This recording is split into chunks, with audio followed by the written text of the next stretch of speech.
Welcome to Interview with the Founder while we dive into what it takes to build in this market. Today, we have a good friend of mine. I've gotten to know him over the past few months, ezbucko, aka Justin. How you doing today, brother? Good, Paul. How are you, sir? Thank you for having me. Absolutely, man. Well, so what we've been doing here for the past few months is, or maybe 2 months. A week in crypto seems like a month, so I lose track of time.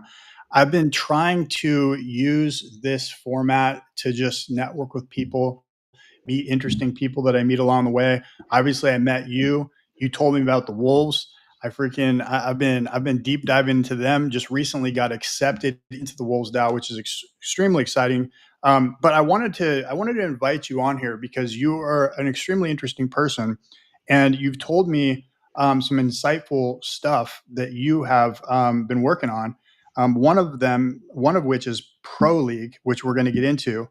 But before we get started, I wanted to point your attention to something that we do for everybody that comes on, and what it is the background, brother. What do you think about this custom art that we did specially for you? Oh, it's really cool. The monk with the Solana and the video games and my logo in the Pro League. I was looking at it earlier in the backstage. I was really impressed. I was like, oh wow. I was like, did he really do that for me? So I was kind of wanting to ask that. So I personally didn't do it, but Fractal Diva, okay, she's the artist, the project artist for my project Pupils. And if this is the first time we met, everybody that's watching right now, there's 11 viewers and it's only going to go up and to the right. My name's Paul. This is Justin. We're on here just chilling. We're just talking about what Justin's working on. But Justin, so Fractal Diva is the project artist for my project Pupils, and she did a lot of research. She spent a lot of time like looking into what you like, what you're interested in, what you're all about, and this is what she created for you, bro. Yeah, no, she hit the nail on the head. So thank you. Thanks to her, and thank you, Paul, for doing this, man. This is really cool. This is so on brand with me and like what I like and everything I love. Yeah, absolutely, man. So, I mean, so getting into it, we format this like past, present, and future. And, this is a gaming art, what it takes to be a founder and then failures and whatnot type of podcast, if you want to call it that, or live stream.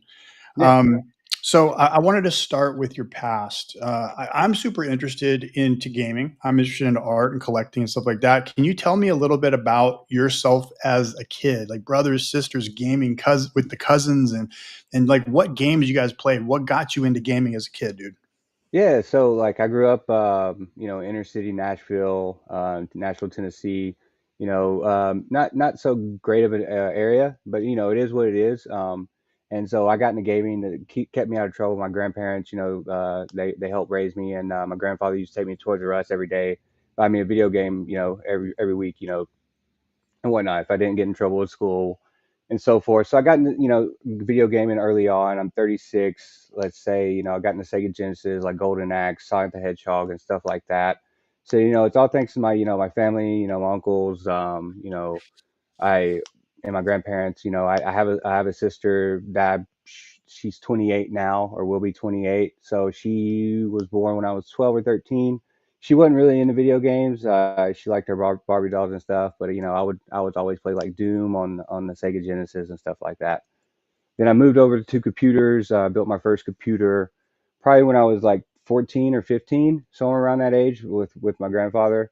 And then I got into like Counter Strike, Tribes 2, TWL Ladder, Cal League, and stuff like that. Yeah, going on, went to college, MT at Middle Tennessee State. Dropped out my senior year. I ended up getting into a fight with my political science teacher. I was a political science major. I had like 12 credits left, and I dropped out.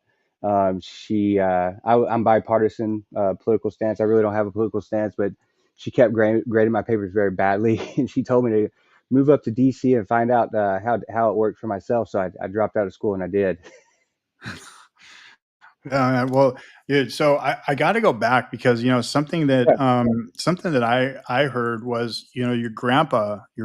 So you know, I, personally with me, my grandpa was extremely special to me. He's no longer with us, but and he's been gone for many years. But he used to work for Rockwell, and I remember going into his house, and he had this old like DOS setup. And I remember the very, very first video game that he ever showed me was a game called Scorch. And so Scorch was like it was like just a pixelated game where you had tanks on each hill, and then you had to put in the angle and you had to put in the power in order to get the trajectories, kind of like an old school Angry Birds, where you try to you try to get the right angle and try to shoot across the cannon and hit the other tank. And it was actually really, really fun. It was called Scorch. And then there was like some other games he got me into. Um, so like what did was your grandpa? You said that he helped you build your first computer. Was he into gaming? No, he's more in the mechanical engineering. He builds fuel injectors for he works for a company or did. He's retired now, but he built fuel injectors for diesel engines and semi trucks. But he's been a tech guy all of his life. Like you said DOS, and that I remember Windows 3.1, and remember the mouse game where you find the cheese in the ski game. So I was playing all those games as well, and the big old floppy disk. Yeah, exactly. Yeah, that's funny, man. That's funny. So like what are so you mentioned Sega Genesis. Did you play Altered Beast? Was that on there? Altered Yeah, Beast? Altered Beast. Yeah, Yeah, we that was pick the three characters. yeah, that was such a good game, man. It really was. I just played. So the Nintendo Switch has an emulator, and you can actually download the emulator for Sega Genesis and play some of the old school games. It's really, really cool. I just played it last summer. Um, I wanted to get into some of your things, maybe just a little bit outside of Web3 that I noticed.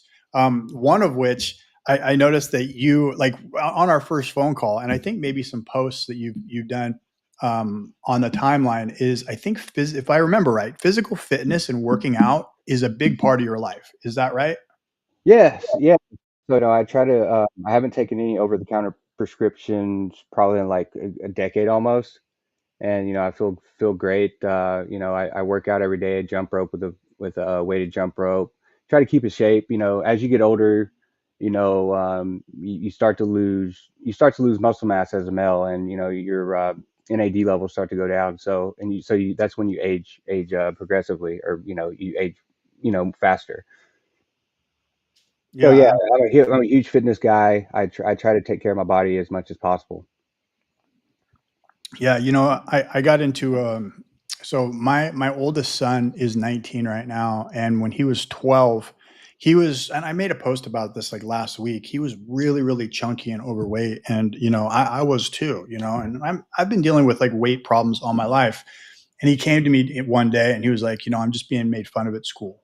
You know, I said, I said to myself, man, I do something about this. So what we did is we actually went on a weight loss journey and we learned how to work out together.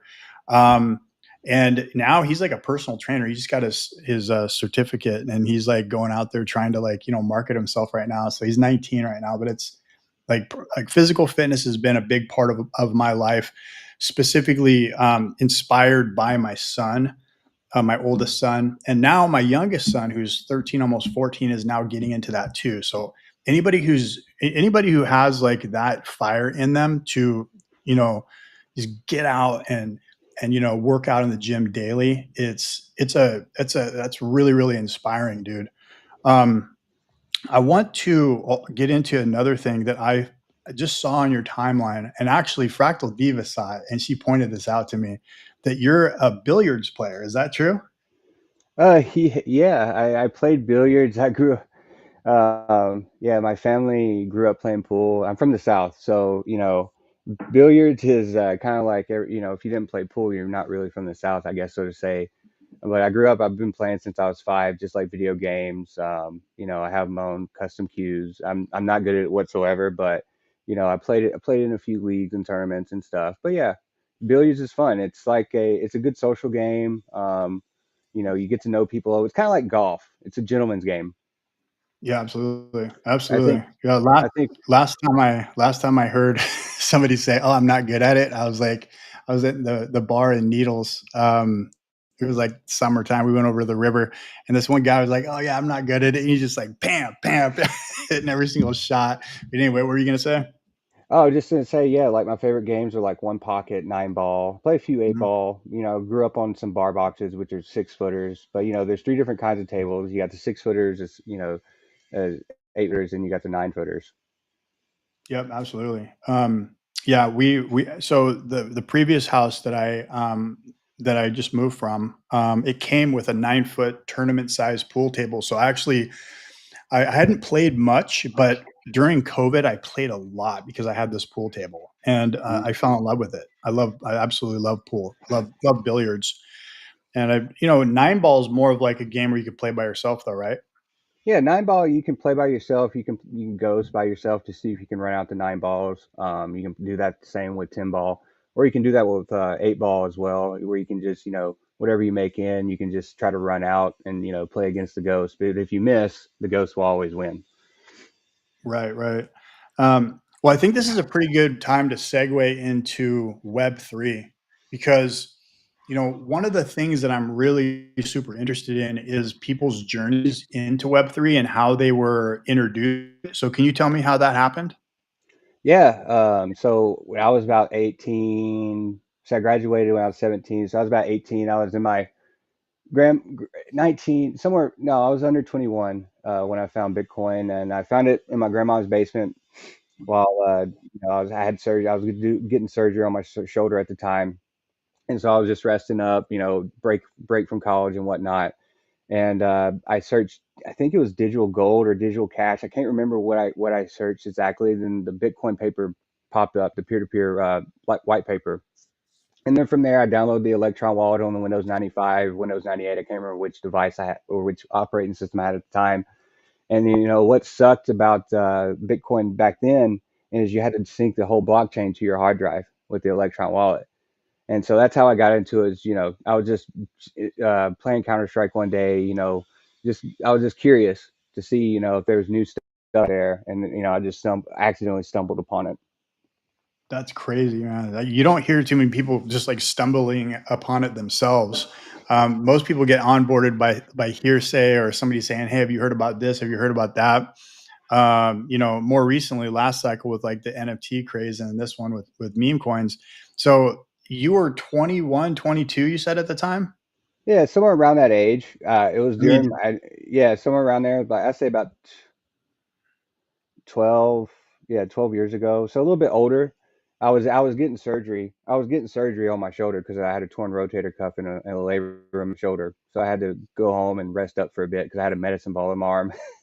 damn, dude. So I mean, that is OG. I don't think I've talked to anybody that's been into crypto that long. That's crazy. I mean, I got in at the Pico top of 2017, 2018. So a lot of people think that I got in pretty early, but geez, man, that is freaking. That's like at the Yeah, inception when you yeah, got. but yeah, but I wish I would have capitalized on it more. But it was so hard to buy Bitcoin back then because you had to buy on the forums or send people money for PayPal. What I wish I would have done is took advantage of the faucets more. That they had faucets to where you can just claim Bitcoin daily for Yeah. free. I wish I would have done that more, but it is what it is. And I kind of I put a little bit of money into it, and just kind of forgot about it. Then in DC, I just I remembered about it because it was popping up a lot and whatnot. And so, I cashed out the moved out to, on the West Coast after that. Okay, right on. Yeah. You said that before, and I don't know if you want to get into exactly where you live, but you did mention Tennessee is where you grew up. Um, Yeah. do you want to mention anything about where you currently, are building your business and where you strive to go and whatnot? I don't want to be No, no, you're spilling the fine. alpha where you.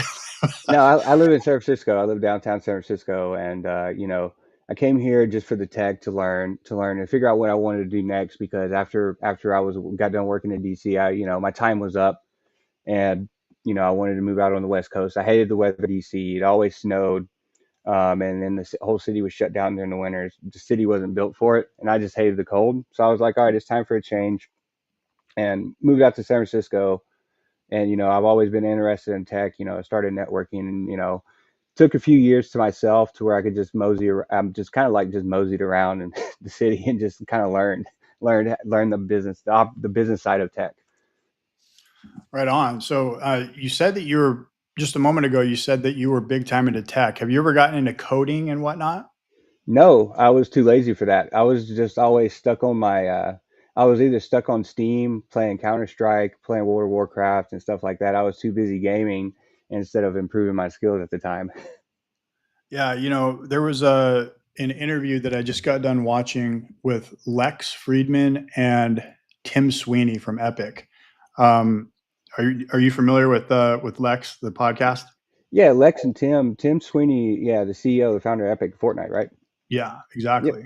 Gears, Fortnite. Yeah, so like back in 2006, I really, really started getting into playing. I just wanted to get into multiplayer, and because it was just kind of like it was kind of new at the time a little bit, and it was getting better. But I got big time into Gears of War, and I've been into it ever since. So Gears of War is kind of like my jam. So whenever I see Cliff Blazinski or Cliffy B, that's the guy who freaking he worked for Epic too, or even Tim Sweeney. It was a very very interesting interview. So if you haven't watched that yet, I think it's like 3 hours long. It's so good, man. It truly is. Um, I wanted to get more into the pro league side of things. Yeah. And not before we get into that though, did you when you we talked about Web3, Hmm. what was your inspiration to build in Web3? Because obviously, like, that's a pretty steep hill to climb. It takes a lot of like, gusto, for lack of better words. But Yeah. yeah, what so tell me a little bit about that. Well, I started getting back into crypto. I kind of just went dormant for a while, and I got back into crypto in 2017 during the crypto kitties. Buying crypto kitties and testing out new games and reinvesting what I had, and during the ICO boom.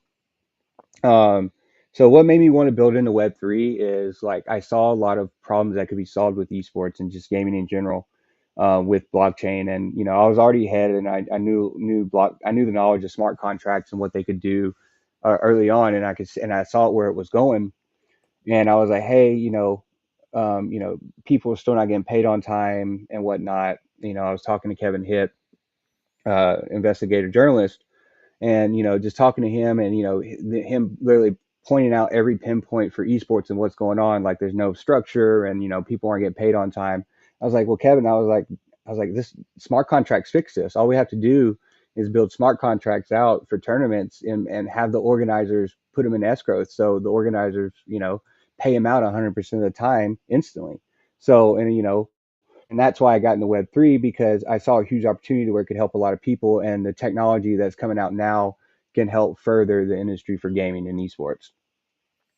Yeah, no, that's awesome. So, I think that's a perfect segue into pro league, and that's a huge pain point that you just said, where the gamers that are taking part in these tournaments just are not getting paid on time. So you saw some sort of way to capitalize on that, maybe monetarily for build a company that is, but Yep. also provide a solution to the problem, which is the if you want to call them athletes, I guess they're getting paid more efficiently on time, right? Yeah. With pro Eh, league. Yeah, and another good point I saw is brands. Brands, there's the huge bottleneck for brands is they're not getting their ROI as respected, because they really don't have a brand presence on any other platform. So if we give brands, we go on the B2B side and give brands their own smart contracts where they can actually sponsor tournaments directly without having to move money in the hands and risk the funds not being used for what they're supposed to be. But we give them a brand presence, data analytics on the back end, and options to sponsor tournaments and players and teams. That's awesome. So is this more like MLG? Like, because I know there's like MLG out there. Is there any other organizations besides that that you guys work with? So like MLG would be an old competitor. I mean, our competitors now would be like Faceit.com, Community Gaming, and whatnot. Okay, so they're more of a competitor. They're not Yeah. a B2B who you're actually like servicing, Yeah, right? for example, Red Bull can come on and create a brand page. Um, Red Bull, Corsair, Logitech, and so forth. Dell come on and they could create a brand page, and they set up their brand page, get it all linked up. They have the admin with the personal account that controls it, just like a Facebook page. and then they see some tournaments that are open looking for sponsorships, or the organizer the organizer can actually request sponsorship before the tournament's published, so they can already have the funds locked in. Got it. And right now, I saw that you guys are in alpha, right? Yeah, You we're guys, in you alpha. guys Yep, we're in alpha right now. I just brought on some really kick-ass designer. So he's been doing some really great work. Getting looking for one more dev to come on and help finish the work. But after we're, done designing, we're giving the platform a whole facelift and adding on-platform chat, redesigning the homepage to where it coincides and connects directly with our platform, and adding some more feature. We're adding social leaderboards with time-based smart contracts next. okay? And you had put me in touch with a guy named Charlie that was, I think, into matchmaking, right? Are you guys also solving any sort of matchmaking yourself? Yeah, so we're gonna have multiple modes for Pro League. We're gonna have tournaments and leagues. We're gonna have social leaderboards and matchmaking, ranked and risk-based matchmaking and casual. So what I saw with all my competitors is players just come on and play tournaments, and they log off, which is bad retention.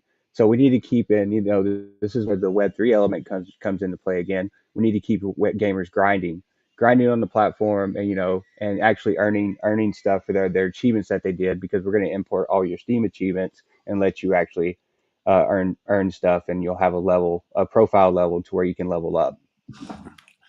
Got it. I want to talk. I want to talk more about Pro League in just a moment. And Sure. before we got on, I had mentioned, hey man, do you mind talking about anything that's a little bit more personal to you? Like any sort of struggles that you've had in life? Because I mean, for example, like me personally, I made a post about this, and it's not easy to do, dude. It's really not. It's like it's kind of embarrassing, right? Like when I was a young kid, man, and I'll say this to you right now, and for anybody watching, there's 27 of you. What's up? How you doing? Um, Dude, when I was 19 years old, dude, I lost my freedom, bro. I had to go to jail, and it sucked really, really bad. I mean, it was something that I'm not proud of. But at the same time, I don't think that I would be the same person today if I hadn't have went through some of those trying times. Because what it did is it made me realize how precious freedom is. When I looked at people, when I that weren't going through some of those trying times, losing their freedom and not having to go to jail. Like I got sentenced for a year, dude. I had to serve 6 months, man. And getting out and then realizing like people don't have to go through this, so I'm not taking it for granted anymore. So I changed my life, and over the next 20 years I had built an empire. I became a multimillionaire, and it was that one thing in my life set me on a trajectory in life to be somebody extremely diligent. So this isn't about me, but I'm saying, but I'm using this as an example because one thing that I've learned is the pains. If you can harness those pains, they become extremely powerful. And is there anything that you've had to go through in life? Any struggles from family to personal, from friends? Any losses? Any love? Anything, dude, that you can like maybe share with people watching, just to be a little Yeah, bit inspiring. yeah. I mean, well, one, I took the hard road and dropped out of college. I don't recommend anyone to drop out of college, especially with 12 credits remaining.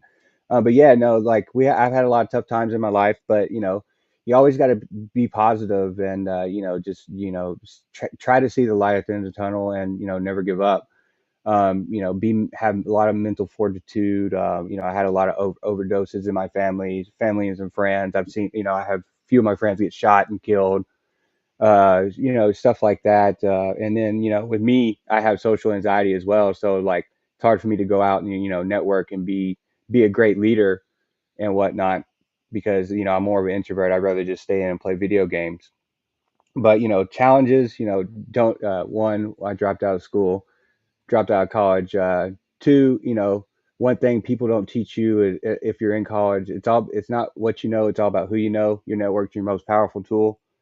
um, let's see, some other challenge. Yeah, building Pro League, for example. Me being a first time founder, Mhm. um, trying to figure out and navigate this startup world in a world and when I've never worked in tech before. coming from government background and stuff like that, and trying learning lingo, how things work, trying to build the right team, and learning to be a leader because I used to work on the back end. So a moment ago, you said two things that really perked my ears. Okay, so one thing I really related to was when you said you're an introvert. Okay, and a lot of people don't know this about me either, but I am too, man. It's hard, and so like it's hard to put yourself out there, much like you're doing right now, showing your face. And dude, some kudos to you. Like if anybody doesn't know this or not, Justin, this is pretty much your first time really kind of like doxing yourself, right? Is that Yeah, right? yeah, That's essentially. that's huge, dude. That really is. That means a lot, by the way. So, um, like what type of things have you done? Because being a founder and putting yourself out there, I think is extremely important. You have Unfungible, which I mentioned you the other day, when they're pushing founder led marketing, and how important it is for a front facing founder to actually be the leader and the person that's actually like funneling people into your project, right?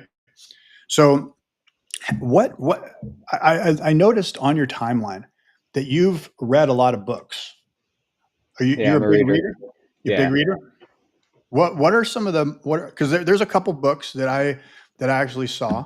Um, one of which was um, one of which was one that actually Juliana, when she finished this, she said, "Hey, by the way, Justin just finished. Or he read. I saw on the timeline. He read a book that she just finished reading. I forgot the name of it, of course, but it was a book that she had read too.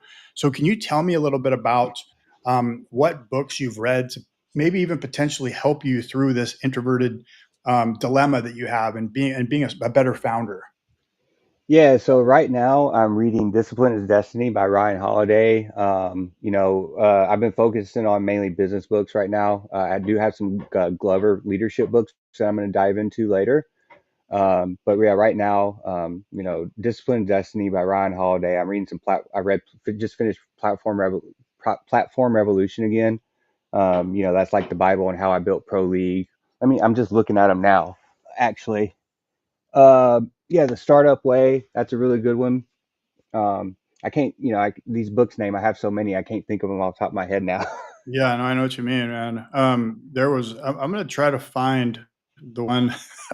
I can't even remember what she had mentioned to me that she just literally got done reading a book that. Anyway, so yeah, she thought it was really cool because you had read the same one, but regardless, man, yeah, that's one thing that I've had to personally overcome too. So I think that for everybody out there that's watching, you know it's obviously more important now than ever before to actually produce, I believe, video content. Video content's really, really big. If you're not into video content, obviously just pictures and whatnot, and then that's better than just posting online, obviously.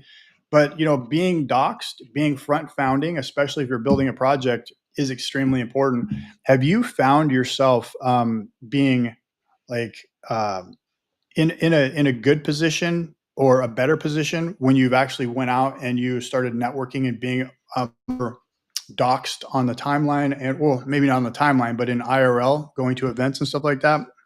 Yeah, I mean, the thing for network events and networking is you got to go in there and you have to have objectives and who you want to meet. Look at the guest list. But yeah, no, if you just go in there blindly, then you're not going to meet anyone. But do some research on the events you go to. But yeah, like it does help a lot because you puts a name to a face, especially if you're not doxxed. And like I haven't doxed myself before until now.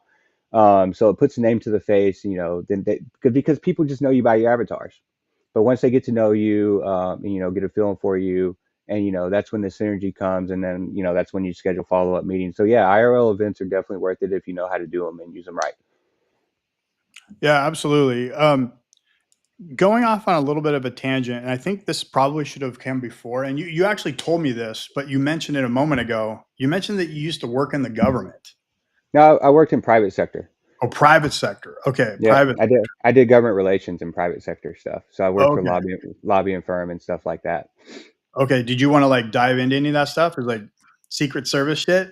No, no, no, no, no. I did opposition research and stuff, so I just wrote dossiers and whatnot. So what dossiers was, you research political campaigns, high profile individuals, companies and whatnot, and then you write their strengths and weaknesses and deliver it to the client. Like, okay, here's their strengths, here's where they're failing, here's their weaknesses, and here's where you can attack them. So it's like they can be used in court cases, it can be used in political campaigns and stuff like that. Got it. And I think that's a really good segue into AI. Have you been diving into AI at all Yeah, since it was released? yeah, I've been using AI to help do a lot of work for Pro League, develop some good plans for us. But we're also going to be utilizing it in our platform with an AI agent, helper that's going to help you, and assist you in any way possible. There's multiple ways, and AI anti-cheat as well, and I think that's going to be prevalent for gaming and esports. Is we have a good AI anti-cheat to where it learns new cheats as you go, and it detects cheaters before it gets, before they actually do harm.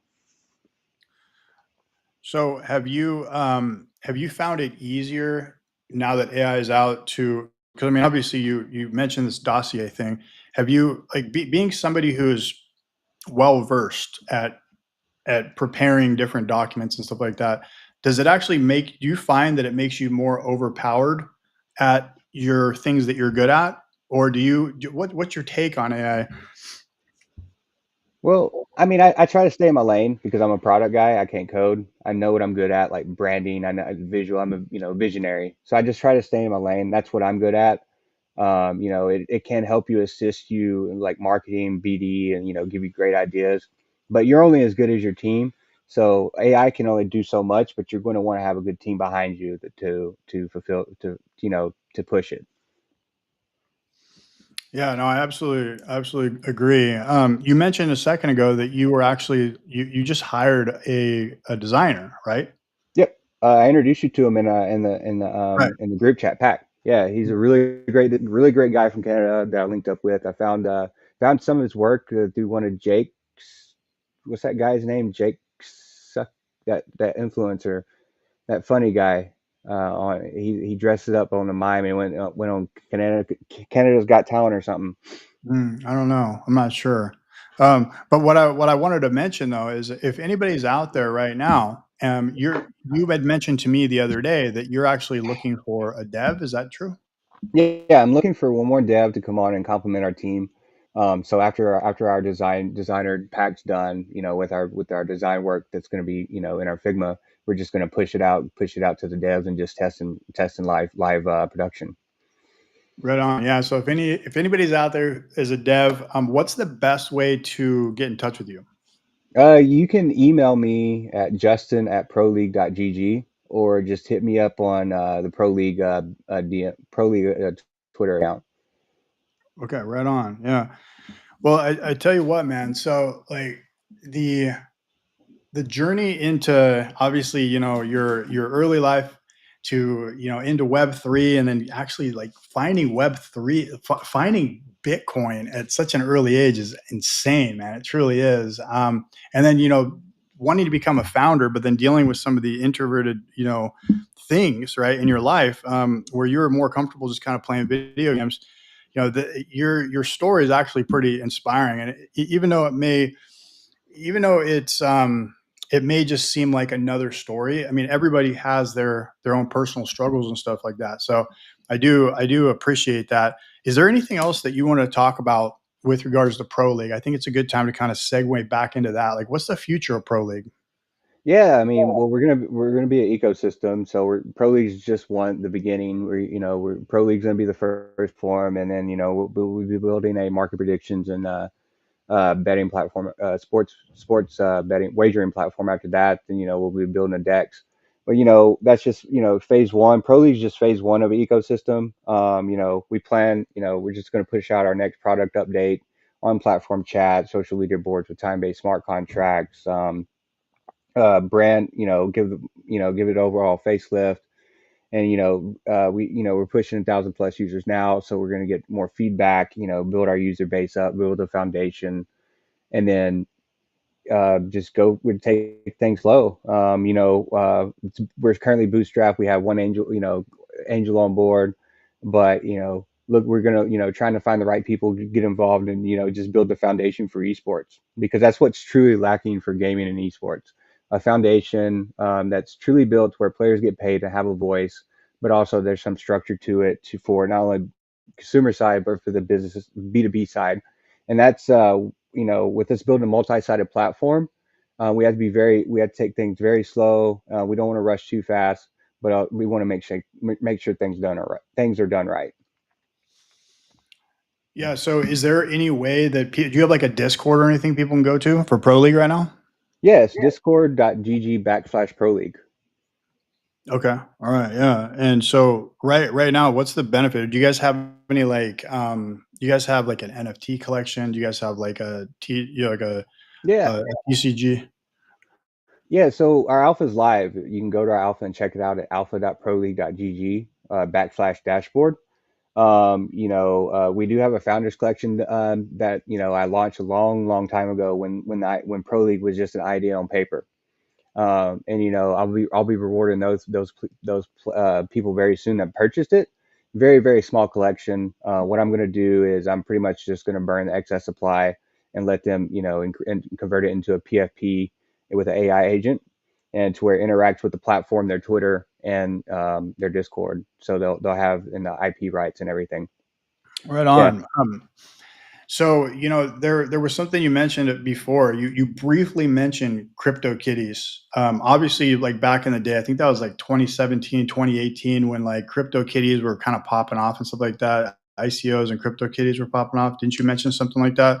yeah, Um, yeah, you got big time into that. So, I mean, obviously, you're into NFTs, and I got to ask. So, that PFP, is that a Solana Monkey business you got right there? yeah. Gen 3. Gen 3. Okay, yeah. Mhm. So, um, are you like a big collector?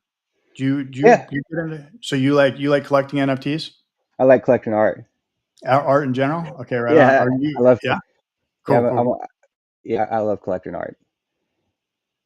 Right Yeah, on, man. So, like, what other, these are our first. These were the first NFTs before the first NFTs before I got actually started buying NFTs. yeah, I love IRL art too. I got a bunch of art, man. I absolutely love it. Is that, who is that behind you? What painting is that? It's a Mario Young painting. Mario Young's a Korean artist. He went blind, and so he went blind later on in his life, and so he paints with his thoughts now, and I found that really inspiring. He paints with his what? He visually paints. He visualizes everything in his head since he went Holy, blind. that's So crazy. that, So that so that right there was so that was painted before or after he went by? That's after, insane. yeah. Okay, holy crap. That's pretty cool. That's pretty cool. Yeah, man. So what other NFTs you got? What are you interested in? I mean, I liked them all. I minted out D Gods when they first came in Solana. There we go.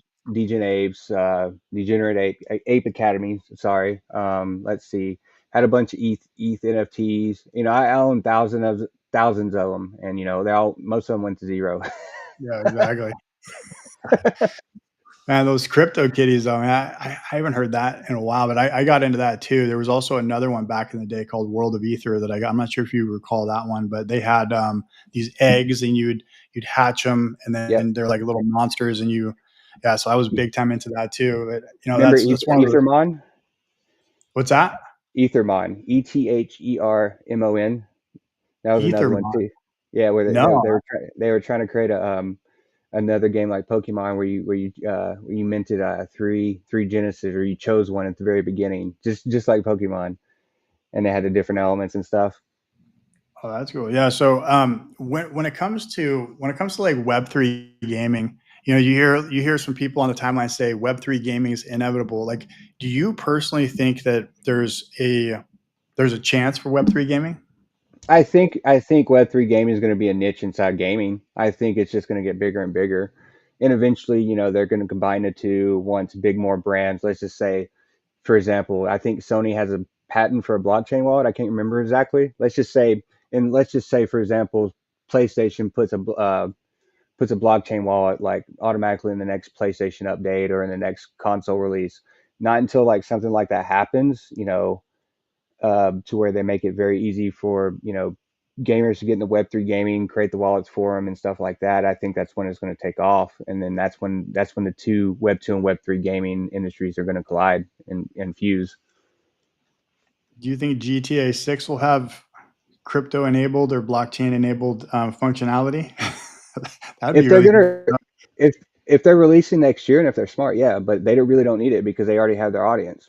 But if they do, then they're going to create a real game and economy. They're going to have their own currencies and stuff. Yeah, I think that would be dope. I think that would be the next step. I think honestly, that's the next step for video games in general. Yeah. So, before I mentioned that I just had finished watching the Lex Friedman, Tim Sweeney interview, and that's a portion of it, probably halfway through they got into. And the takeaway that I got from Tim Sweeney, he's been at this for 30 years building epics or something like that, a long, long time. Was, he found that the weapons and stuff are going to be more so just kind of like, uh, I guess it would be like, they'd be segmented or just like stay in the games themselves, like Call of Duty or Gears of War or Halo, right? But the thing that he saw was really powerful, or Fortnite. The thing that he said was really powerful was the actual like identity. So the things that they wear, right? The clothing and stuff like that to identify yourself across multi platforms. So the interoperability of that. Um, so, what do you think about interoperability? Do you think that we need blockchain for that, or can it be just taken care of on the back end servers?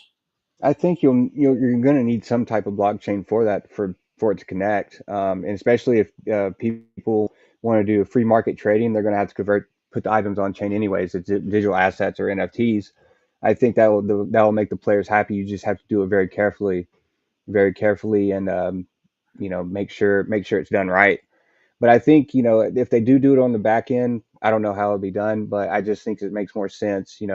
Let's just say you have item history, transaction history of item. You can see that, like, who previously owned it. That could determine the value of the item just alone, Hmm. and whatnot. So I think the on-chain thing would make more sense than doing it on the back end. I think so too. I think so too. I mean, I'm not sure if I told, because you and I have had conversations, on the calls and stuff like that. I don't know if I've told you this before, but I've told this story before, and this actually is the thing that got me into like seeing the power of blockchain. Was my son, probably back in 2014, playing Fortnite. He or 2014, 2015. He's 13 now, almost 14. But you do the math. However old he was back then, it was 5 or 7 years ago. So he had figured out the Xbox password where you it's kind of like the old Contra where you could put in the password to unlock the payment screen, and it was like up down right trigger B or whatever the hell it was. Well, anyway, so he figured that out. He got into to the credit card area, and he ended up spending like 4 or 5 grand on Fortnite skins. And I was like freaking, pissed. He spent so much money on Fortnite skins. But then after that, obviously I got a refund back from Microsoft at the time. But I was thinking to myself, like all these skins that he has, like there has to be a way to like sell these things on an aftermarket on a marketplace, aftermarket marketplace. But there just wasn't anything like that at the time. And so all the money that the parents are paying for V Bucks and Robux and whatever else, Microsoft points, they're just literally just, if they ever shut down those servers, they're gone. So I Yep. think that like that is an amazing element of blockchain that I saw, and that's what I'm hoping that it actually goes toward, because I mean these seasons and whatnot that come out where you have like a gold weapon or whatever diamond suit or whatever you want to say, and it's just like a one of one. I think it'd be super powerful to be able to sell that a couple years later on the aftermarket. What do you think about all that? Yeah, no, I think that's great. Sorry, my cat's saying hi. No, I think that's great. Let me ask you this: Fortnite doesn't allow you to trade your skins right now. Your kids that trade the skins in game, do they? I don't play Fortnite. Yeah, you know what? Do- I haven't really played that much Fortnite, so I don't think so though. I think it's just like, you you purchase the V-Bucks, you buy the different seasons, the launch, and you just run around like a G. But why you ask? Yeah, no, because like, let's just say because right now the money's just being set on fire, and I remember this article I think it was Call of Duty shut down one of their game servers, and a lot of players shut down one of the games in the servers. So a lot of people just lost all their skins. So that's just Hmm. and they lost all that money. All that money just got set on fire and it went down the drain. Yep. And so Yep. so that's why I said if you put everything on chain, those items will still exist. But if a game shuts down their servers and you just shuts everything completely down, then then you're kind of SOL. Yeah, and you brought up another good point too, because like if it's on chain, that's one thing, but if it's IPFS and it's on blockchain, isn't that kind of the same thing? Where if they turn off the servers, then the NFT image is gone, right? Yeah. Or if they don't maintain the server or pay for that. Yeah. What do you what do you think about the about possibly developing something like that? Are you guys looking into that with Pro League, or is it going to be mainly just matchmaking? No, it's just matchmaking tournaments and leagues. I mean, you'll have the ability to connect multiple wallets on the back end where you can showcase your collection for gaming NFTs. But also, we might we might enable a way for gamers to trade it as well. Let's just say they need something on the fly, you can go ahead and get there. Right on. Yeah. Well, I tell you what, man, I do appreciate you coming on today. Is there any other activations that you guys are gonna be doing? Any sort of alpha that you want to drop? Anything like that with Pro League coming up? Man, not just building right now, building it to where we need to be. We're gonna push out a new update soon for Pro League, probably in the next month and a half or so. Depends on design time and development. I got to get done. I want to make sure everything's done correctly. But no, man, I'm just keeping my head down and building right now because right now we're just kind of at that pivotal point where we got the MVP out, we got the 1,000 users, we got our feedback. All right, now it's time to build more. Now it's time to we got we solved the main pinpoint. We did the proof of concept with players getting paid out instantly and they have the ability to cash out directly to their bank accounts. It was like boom, done. All right, now we all add all the bells and whistles and make it look pretty. That's awesome. That's awesome. Well, for anybody watching or anybody that's joined, can you tell them one more time what the Discord is, how they get in touch with you, and anything else that you'd like to tell them? Yeah, first and foremost, Paul, thank you so much for having me, and congratulations again for getting the Wolves down. I'm really proud of you, man. It's a really great group of people, and that group's really going to help you succeed. But regarding Pro League, you can get proleague.gg, discord.com / Pro League, and then you hit us up on our X account, Pro League GG. Right on, dude. Well, man, it's been a pleasure, dude. Thanks a lot for coming on today. Really do appreciate it. And of course, you and me are definitely gonna keep in touch. Just stay backstage for a second. Just want to say, farewell to you. Yes, likewise. Thank you so much for your time, and thank you so much for the opportunity. I'm really grateful for all the opportunities I've been given, and thank you again. Absolutely, dude. All right. This is Paul. This is Justin. Signing out. Have a good one.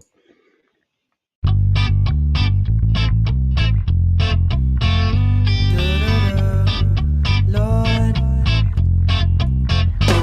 well, I took that road to heaven, but somehow I came and falling back down. Well, that night on the beach, you said you love me, but I don't believe a word from your mouth.